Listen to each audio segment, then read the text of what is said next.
Bingung tak bingung? Jadi apa?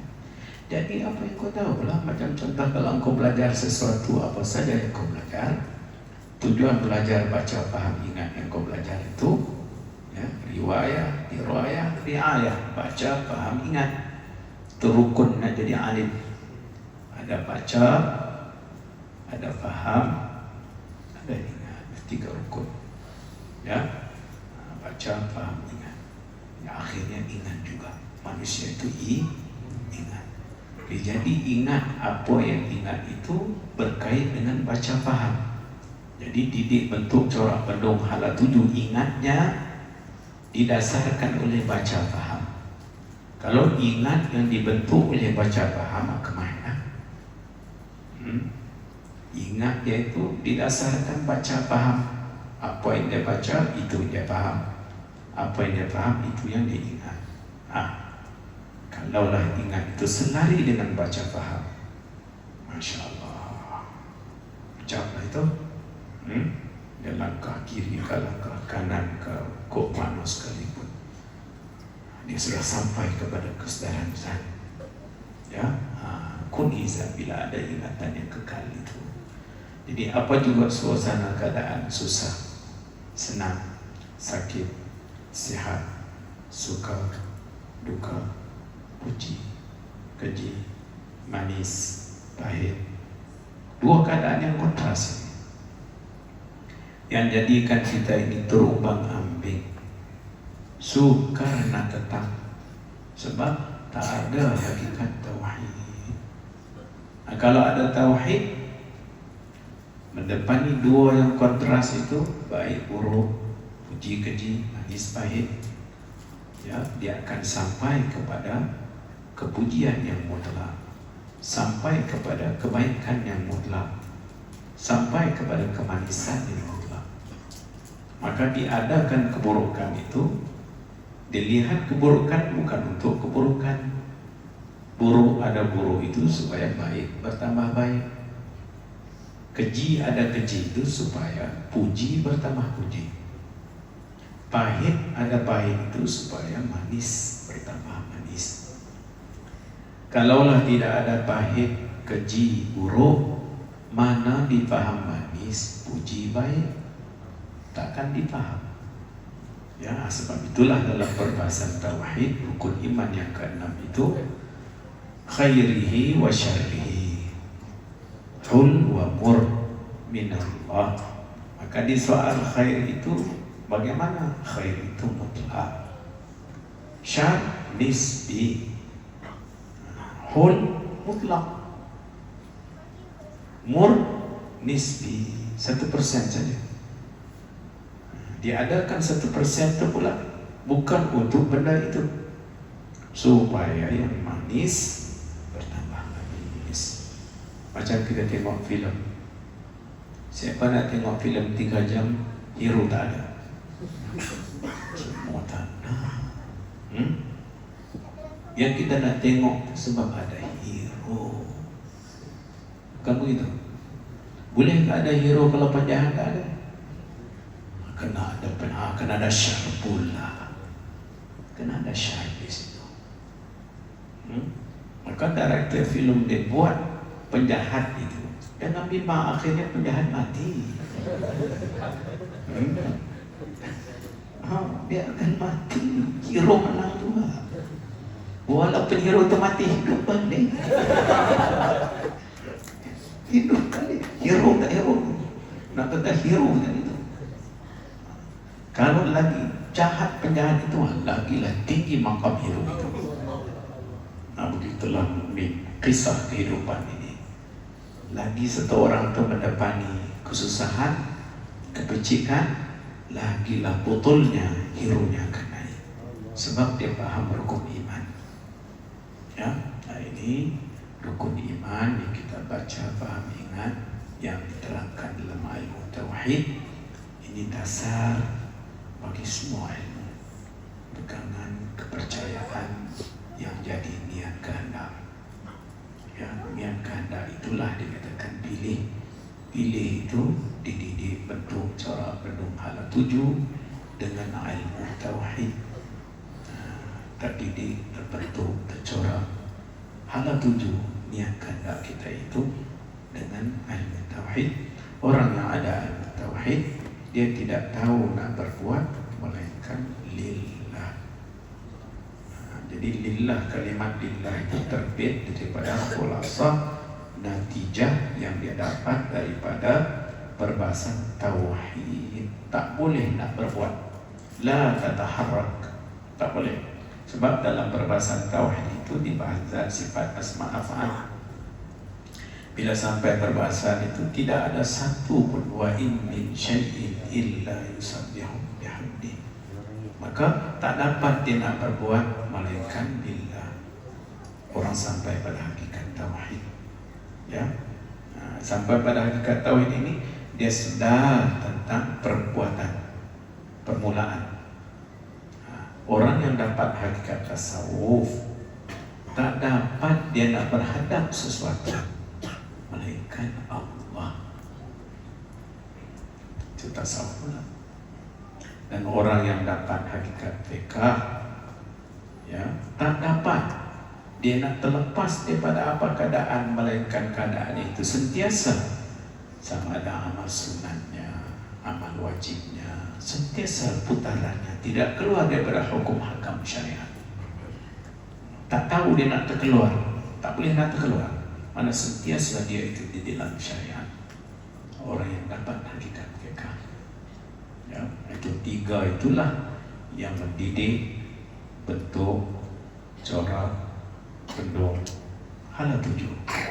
Sebab hidup itu kita sedang menuju pada satu destinasi. Maka pendidikan bila sebut ilmu, mana ini bahagian pendidikan. Itu ilmu. Ilmu mana nak mendidik? Itu mendidik mesti ada bentuk, pembentukan. Bentuk mesti dicorak, corak mesti dibendung. Akhir daripada bendungan itu hala 7. Jadilah 5 perkataan: didik, bentuk, corak, bendung, hala 7. Didik dasarnya kalimah syahadah, bentuk dengan sembahyang, corak dengan zakat, bendung dengan puasa, hala 7 haji. Itu 5 rukun Islam.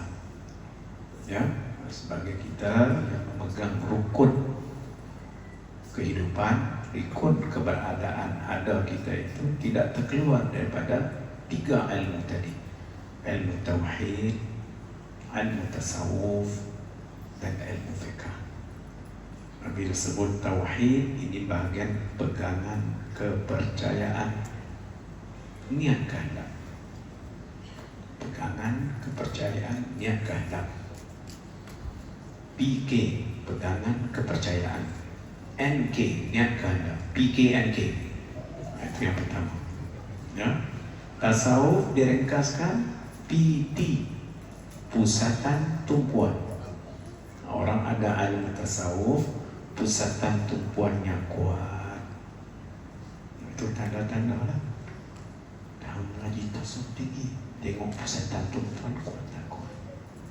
Walaupun dia cakap mengapi, ada saja hikmah itu, hikmah ini, tapi tumpuan lari. Tak kenal ilmu hafalan, dia apa ya? Nah, jadi tak jadi lagi. Ya, tasawuf ini PT, pusatan tumpuan. PK, perkataan, perbuatan. Dia cekap. Tauhid, cerdas pikirannya. Sebab pegangan kepercayaan yang sampai kepada niat kehendak yang tepat. Niat kehendak yang dihala tujukan kepada istighna, iftiqar tadi. Dia sedar. Sebab itu bila kita ada tempat pengajian ini, bila kita buat rabitah dengan tempat pengajian, inilah rabitah kita dengan orang saleh. Rabitah dengan orang saleh itu, ini sohbatus saleh. Berlakulah rabitah, irtabut syai' bi syai' ala wajhi ma'lum, tambah hati dengan sesuatu atas jalan kebiasaan. Suami dengan istri ada tambatan. Satu pekerja dengan bos dia ada tambatan. Anak dengan ibu ayah pun ada tambatan. Itu amrun tabi'i, bukan syirik. Ya, bukan begitu. Syirik begitu tambat pula. Itu jenuh lah, bukan syirik habis. Jangan duduk dengar cakap bingung. Ya. Tidak pun jadi bingung juga. Tak ada, itu memang amrun tabi'i. Memang itu naluri manusia fitrah.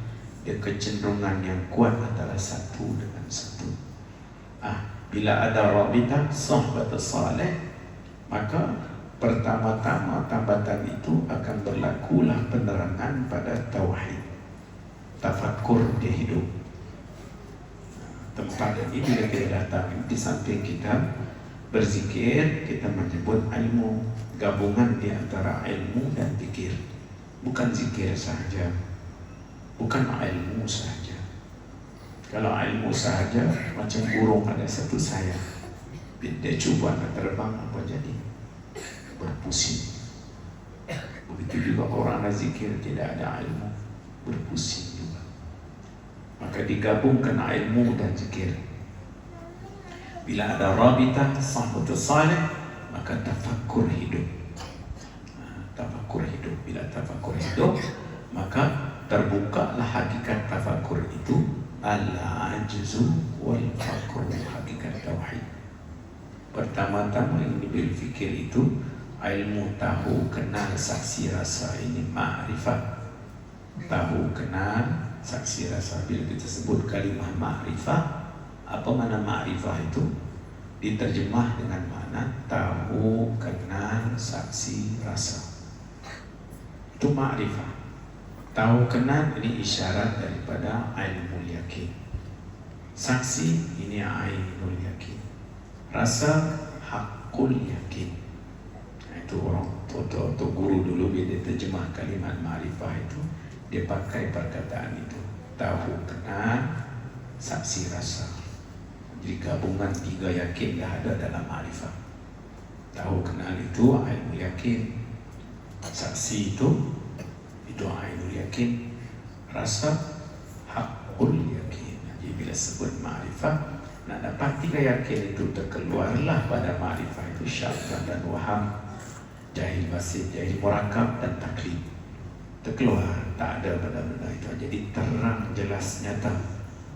Bila terang, jelas, nyata, naiklah hal tadi. Ilmu, hal, amal. Ilmu itu isyarat tauhid, hal itu isyarat tasawuf, amal itu isyarat fiqh. Pikir, rasa, ketahuan, hakikat insan. Bila kata setiap manusia itu tidak terlepas daripada tiga sudut. Dia berpikir, dia rasa, dia kata buat. Pikir, rasa, rasa, pikir, pikir, rasa, rasa, pikir, lama-lama kata buat. Kata buat itu pasti selari dengan apa dia rasa. Bila manusia umurnya 35 tahun ke atas, dia akan berpikir melalui rasa. Rasa pada tubuh, tahu pada akal. Kita mengajar di akal mengetahui apa yang sepatut dia ketahui, tapi kita tidak mengajar tubuh merasai apa yang akal tahu. Maka berlakulah pembangkangan. Akal tahu satu perkara, tubuh tahu perkara, rasa benda yang lain. Sebab itu tak boleh duduk lama dalam zikir. Akal tahu kenal sembahyang, belum masuk dia berbunyi dah, berapa ada keluar. Tubuh cakap lah itu, tu rasa lah itu. Ya, tubuh di tempat rasa, akal tempat tahu. Jangan kita ajar akal tahu saja, tapi tidak mengajar tubuh merasai apa yang akal tahu. Maka tidak bergabung dua itu. Bahkan berlaku patki pembangkang pula di dalam. Jenuh lawan. Itu zikir tak masuk-masuk. Dah 10 tahun tak masuk juga. Yalah, buat patimbangkang dalam tubuh. Kok mana patimbangkang? Nak kena cari. Nak cari. Ya, Jadi kalau kita tak sedar itu tak terlepas. Manusia berubah bila dia mula sedar apa yang berlaku. Ya, apa yang berlaku dia sedar. Bila sedar setiap detik saat dia pantau lah. Ya, pantau itu pertama-tama pantau dirilah. Ada aduka ma baina jambai. Ada aduka. Awas, perhati, jaga, kawalah musuh kamu yang paling musuh itu. Ma baina jambai, apa yang di dua tepi kamu. Satu tepi, dua tepi, kamulah. Kita jangan cari musuh di luar, musuh itu di dalam. Apa yang sudah kita biasa, kita selesa. Apa yang kita selesa, kita rasa. Maka rasa selesa dengan kebiasaan. Kalaulah kita sudah biasa pagi, petang, siang, malam, oplah saja. Oh, rasa selesa dengan oplah itu. Bila dah rasa selesa dengan oplah, masuk majlis yang Allah, hadir ingat tumpung, melisah pula. Bila nak habis, kata nak sikit, tak sikit-sikit.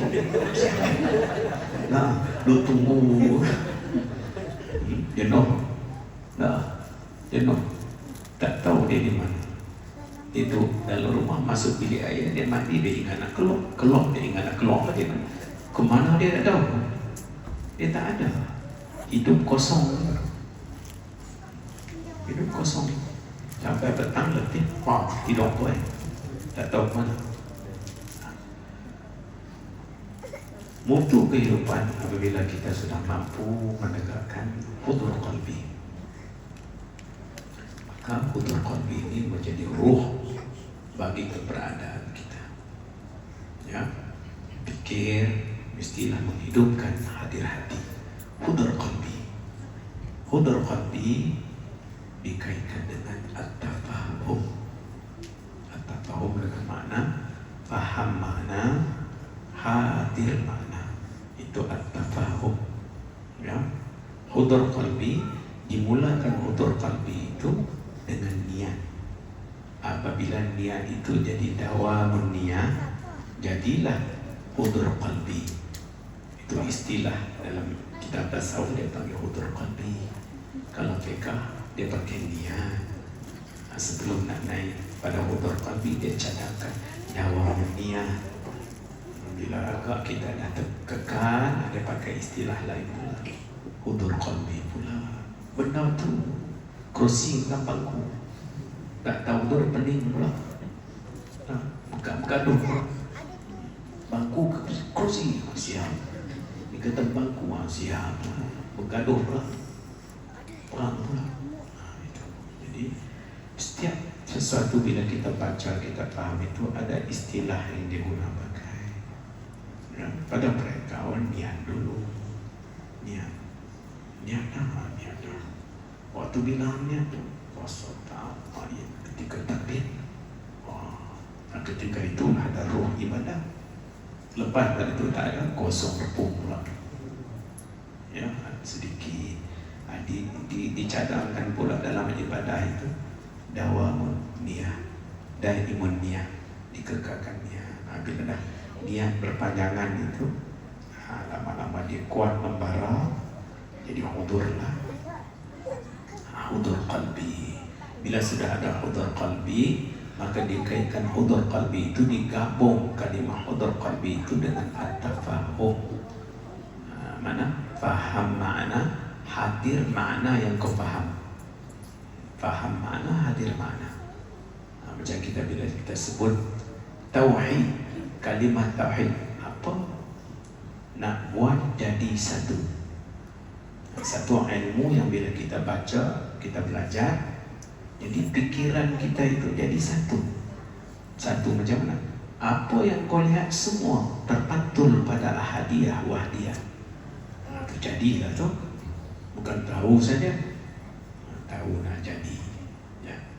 Bukan tahu nak tahu, tahu nak jadi apa yang kita tahu. Bila tahu jadi apa yang kita tahu, hidup tak jemu.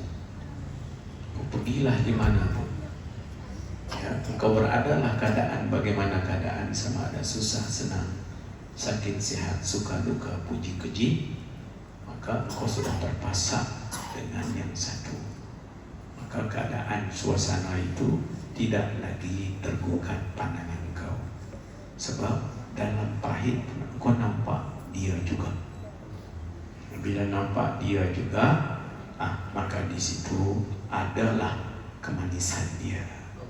Ya, sebab kita sebut tadi, bila ada khair, ada ham, ada hul, digabungkan 3 kalimat ini, sampailah kita kepada satu kalimat as-sa'adah.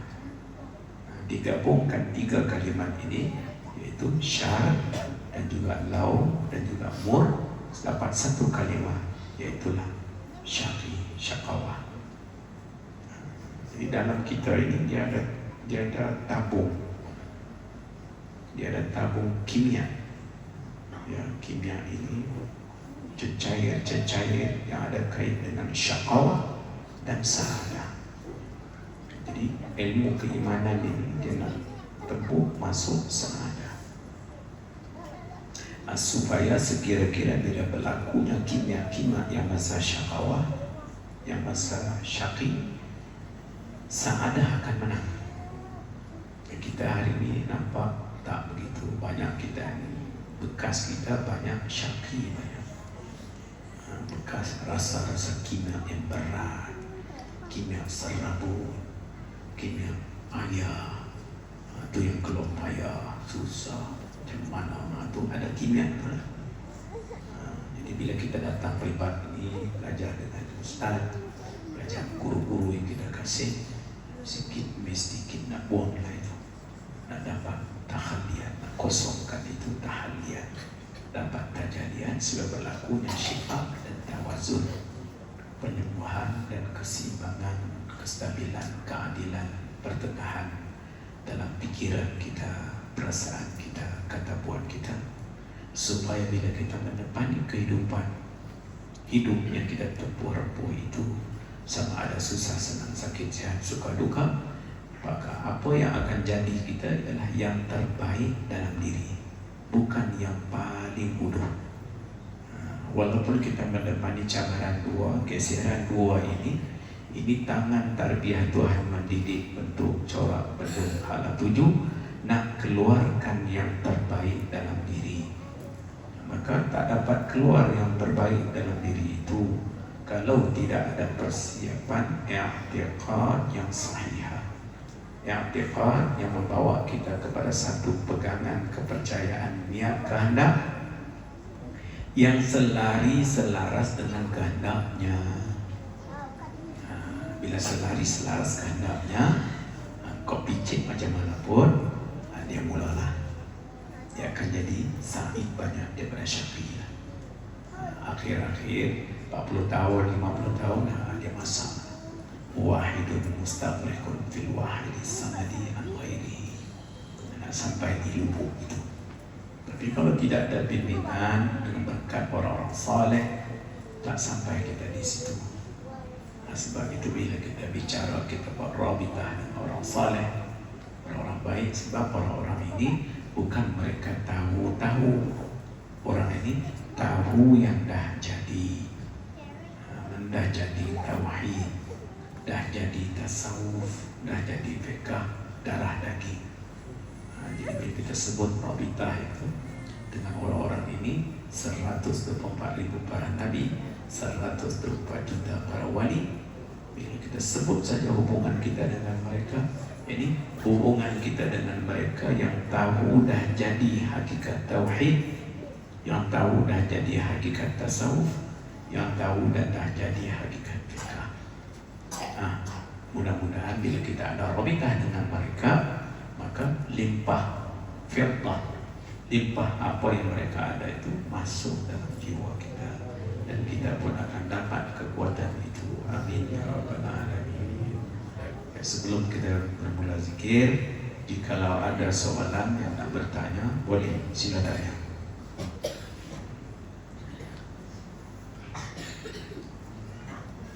If you have any question that you want to ask in your mind, you're welcome to ask.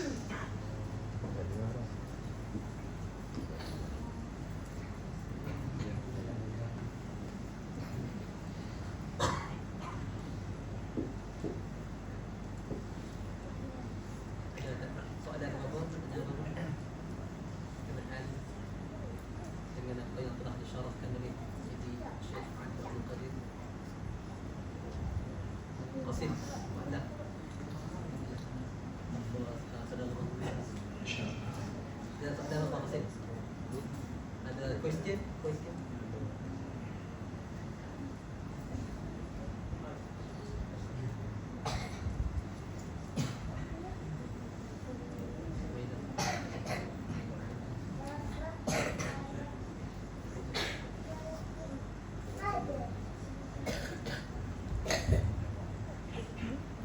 Baik, saya ada satu soalan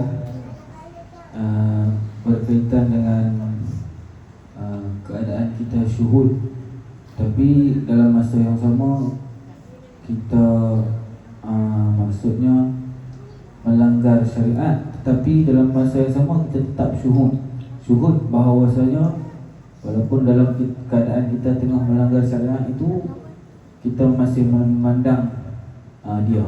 Macam mana?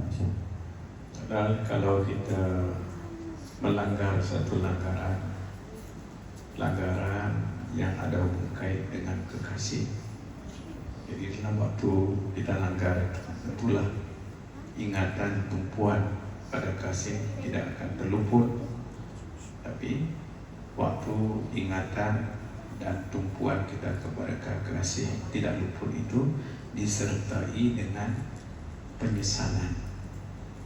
Berusaha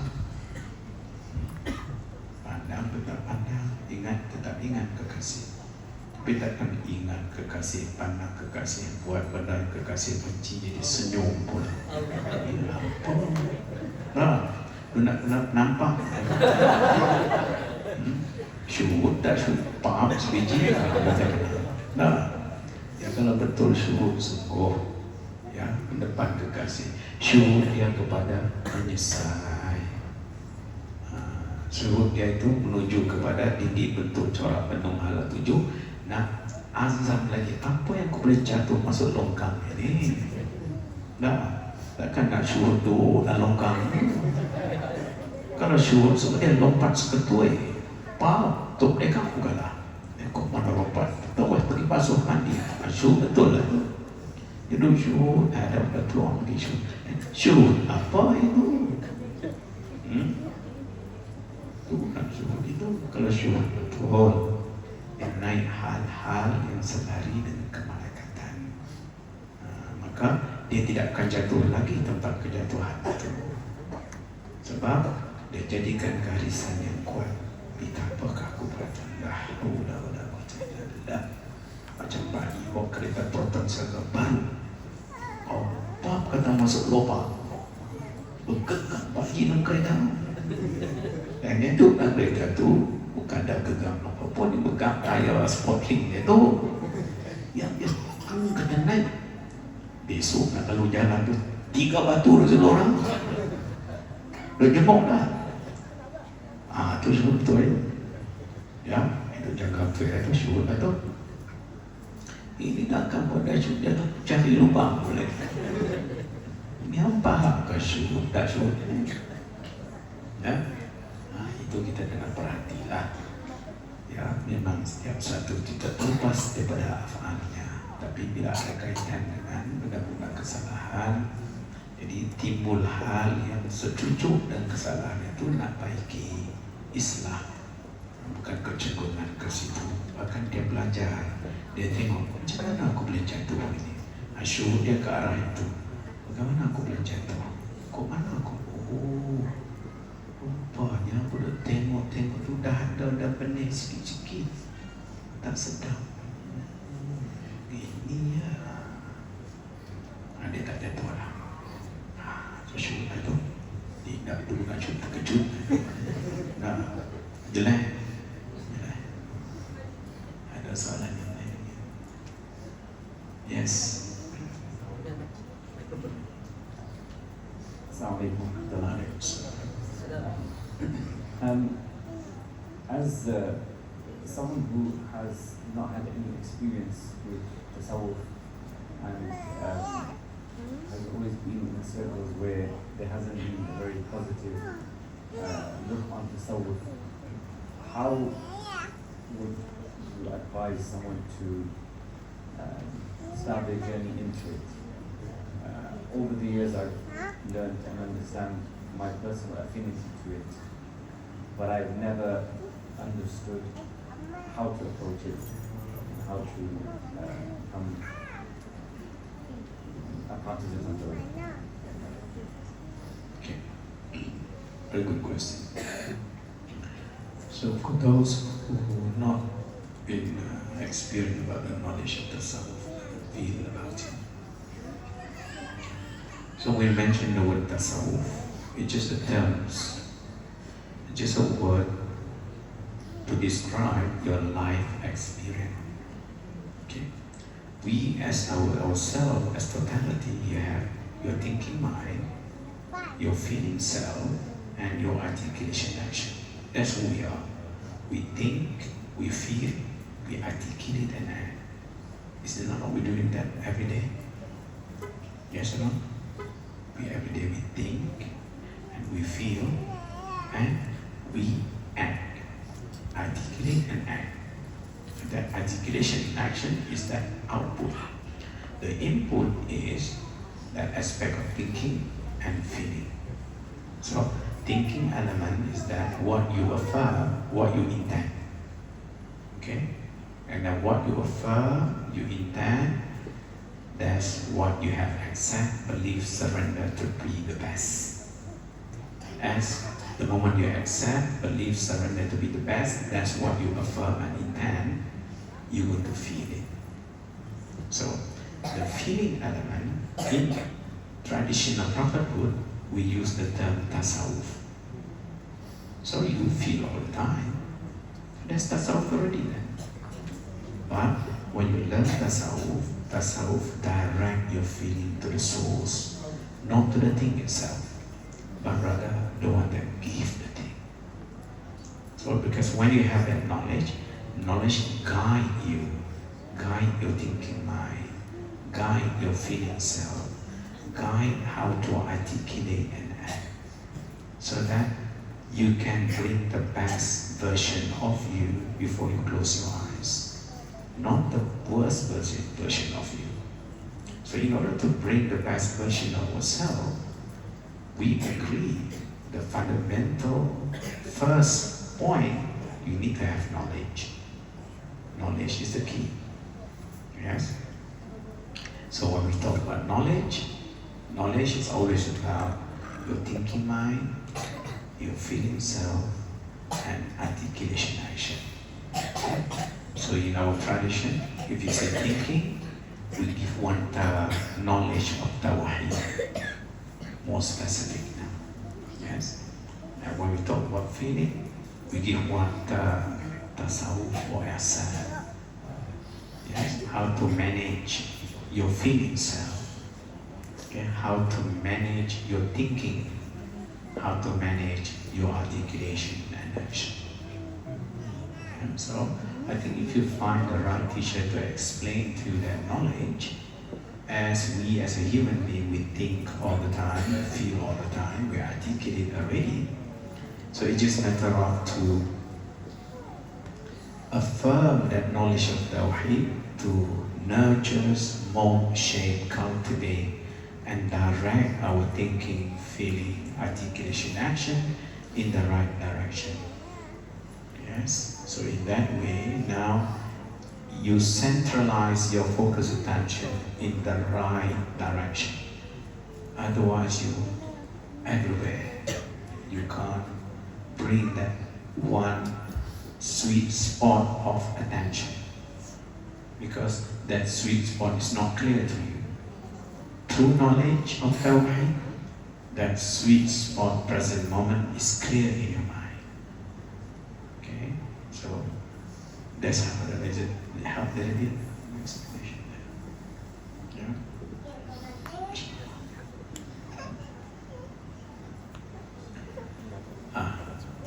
You have any more questions? You can ask. In practical way, okay? So, as we talk about our being, we're talking about your thinking all the time, yes? and you're feeling all the time, and you're articulating all the time. Okay, so in terms of practical, it is always connected to theoretical. You can't talk about practical and dismiss theory. So knowledge is theory. So when we talk about knowledge of Tawheed, that's theory. You're clear. Yes, I never give the detail. Okay? But generally, you know, oh, I need to have knowledge of Tawheed. Oh, I need to have knowledge of Tasawwuf because this knowledge is going to mold, shape, cultivate, direct my feeling. Okay? Knowledge of Tawheed, it manages my thinking mind. Knowledge of fiqh, it manages my articulation and action. So that's knowledge. You put that into practice, that's practical. Align your thought, your feeling, articulation, action with that knowledge. That's practical. Yes? So anything not to do with that knowledge, you avoid. Obviously, we have habit, what we use to, the way we think, the way we feel, the way we articulate and act, that's become our habit. But the moment you learn knowledge is to break the habit of being yourself, that not connected to the giver of yourself. Okay? So the tree knowledge is all about reinforcing to connect to the greater, to understand the lesser and to connect the greater, so that you feel great. Do you understand? So if you go to detail, okay, what is it that knowledge of Tawheed all about? Then we have to break down the knowledge of Tawheed. It begins from the 6 pillars of Iman. Okay, and that 6 pillars of Iman, nothing other the description of true value. Okay, and when you talk about value, it divides into two. So you have spiritual value and you have physical value. So the age that we live in now, our qima, our value is more about madiyah. All is about the seen. We're so bombarded with the seen reality. Tawheed, it make you understand the seen reality and it take you to that another dimension, the source of that. So your value system will be in place. Right about now, our value system been hijacked. We understood material value. We feel very quick. Okay? If I say within this watch and my wrist, which one more valuable? Wrist. We say that. But how many people sleep and then look at the wrist? Oh, I have wrist. But you have like a Gucci watch or Rolex. Yes. So we understand the value. Our qima, our value system in hijack is part of Akhir Zaman. So once we understood Tawheed, Tasawwuf and faith, it brings that back to that position of balance, stability, justice, right proportion, no extreme. Yes? We're not saying that a watch doesn't have value. We know the value. But we will understand the primary value and the secondary value. The value of the gold and the value of Ringgit Malaysia. Yes, Ringgit Malaysia is value, but gold is the real value. Because Ringgit Malaysia, once you step up the border of Malaysia, yes, it cannot be used anymore. But gold always can be used. So when you have the Iman, you're learning about true value, real qimah, qimah ruhaniyah and qimah madiyah. Not just that you know with your mind, you feel with your heart. Yes? So educate your mind to know what you should know and educate your body to feel what the mind knows. Okay? So not just to know intellectually, but to feel what your mind knows. The combination between knowing and being. So that's a human being, not human knowing. Too much knowing becomes annoying. Yes? So we want to be. Yes? Human being. Makes sense? See? That's a little bit. So we can go more detail. We can zoom in more. Once you start to zoom in about tasawwuf a little bit, the field. Now you begin to see, oh my God, I need this knowledge. And that knowledge, whatever profession that you find yourself in, it reinforces, it reach, it opened up more. The beauty of Ain Fardu Ain. That's what called Fardu Ain. Obligation upon Ain, upon you. Because without that, there's no Ain. If there's no Ain, there's no Zat, there's no you. You are there in the sense of Nafi', not Dar. Okay, Nafi' means it bring about benefit, not bring about harm. Okay, so most of our thinking, mind, feeling, self, articulation, action is harming ourselves, not bringing the most benefit that we can bring about to ourselves, family, society, community, country, nation at large. Okay, this tree knowledge, it brings a true sense of benefit at the level of universal. You see, because when we talk about Tawheed, okay, that affirmation and intention, your i'atiqad, at the value level, it gives you a sense of security and safety. That's value. And when you learn tasawwuf at the value level, you're going to have a sense of love, happiness, and joy. Wow, that's strong. Okay? And then when you talk about Islam or fiqh, the value of the qimah, you're talking about peace, ease, and harmony. So that all is spiritual value. Okay? And that value is value at the level of goal. Because as much as that value is value to you, like security, safety, love, happiness, and joy, peace, ease, and harmony is value to you, but it is also value to everyone else. So that's why I say it's a goal value. So once you have that, like me myself, okay, I stayed in London for 30 years, staying there, and go places, but because I anchored myself that value, so it allowed me to share what I have anywhere I go. Because who does not want a sense of security and safety? So my thinking mind already produce all the letters, words, sentences when construct. It never come out from the root, security, safety. So when I speak to you, I'm speaking to the very essence of you, you are Ain. As a result, you're going to feel, oh my God, yes. Yes, because we influence each other in the energy. Yes, so I think if we have that knowledge, you can be something to you, to your family, to society, anywhere you are. So that's why to learn this knowledge is so crucial.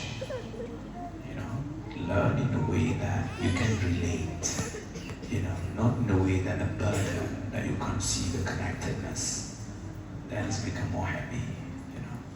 So okay, that's it. Okay, so that's just the round. Do you see the connected? How it influences life. Any more questions you have? Right? That's good. It's a good start, you know. So you can contemplate. Maybe we can connect when we go back to London. You know, we can.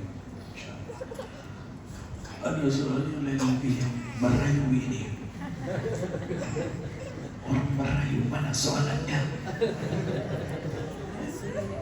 Kalau tak ada porsi nak tanya pula. Nampak dah alim sangat. Masya Allah. Biar kita rasa macam mana sekarang nampak soalan pun dah tak ada, mata pun dah kecil macam semua. You get it?